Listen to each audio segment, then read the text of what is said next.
souvenez, il y a un peu plus de 6 mois, il disait qu'à son départ, la situation du Sénégal serait pire que celle de la Côte d'Ivoire. Vous vous souvenez, il y a peu de temps, à Ziguinchor, il y a quelques jours, il disait que pendant longtemps, ou depuis toujours, il a nourri et alimenté les rebelles du MFDC. Lorsque vous avez charge de veiller au respect de la Constitution, qui vise en ses dispositions essentielles, directes et transversales, l'intégrité du territoire national, soubassement de notre nation, que des rebelles se battent contre l'armée régulière et que vous avouiez devant tout le monde que vous avez entretenu ces rebelles qui s'insurgent contre l'intégrité du territoire national. Il a cessé de mériter notre confiance et conséquemment nos suffrages. Maintenant qu'ils disent, après moi ce sera ce déluge, mais ils se trompent lourdement.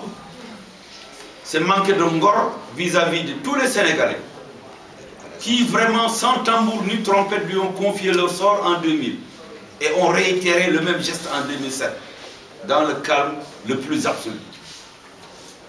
Abdou Diouf, qui lui a cédé le pouvoir, qu'il a appelé, déroutant ses compatriotes, ses camarades de parti, l'a rassuré, lui a passé le pouvoir et n'a rien fait depuis lors pour le gêner ou le déranger.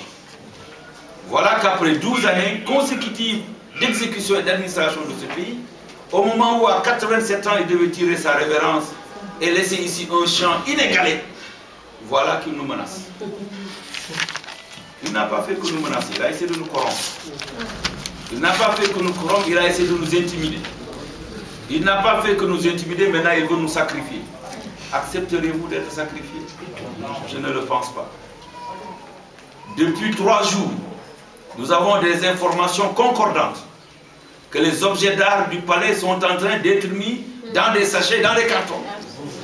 On nous informe également que les objets de valeur offerts par le roi Fahd au Méridien, au complexe Méridien Président, sont en train également d'être dévalisés par l'État du Sénégal.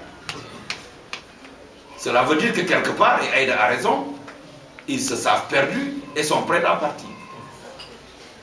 Mais ils ne partiront pas n'importe comment. Je vous l'ai dit avant-hier ou hier, ils vendront leur peau très cher parce qu'ils connaissent les exactions commises tout au long de leur mandat. Et ils savent que l'impunité n'est plus de mise. L'un d'entre eux d'ailleurs, et pas des moindres, le porte-parole du président de la République, Jean-Marc Ndiaye, l'a dit il y a 3 ans. Nous avons intérêt à mobiliser nos forces. Le jour où Wade perdra le pouvoir, nous irons en prison.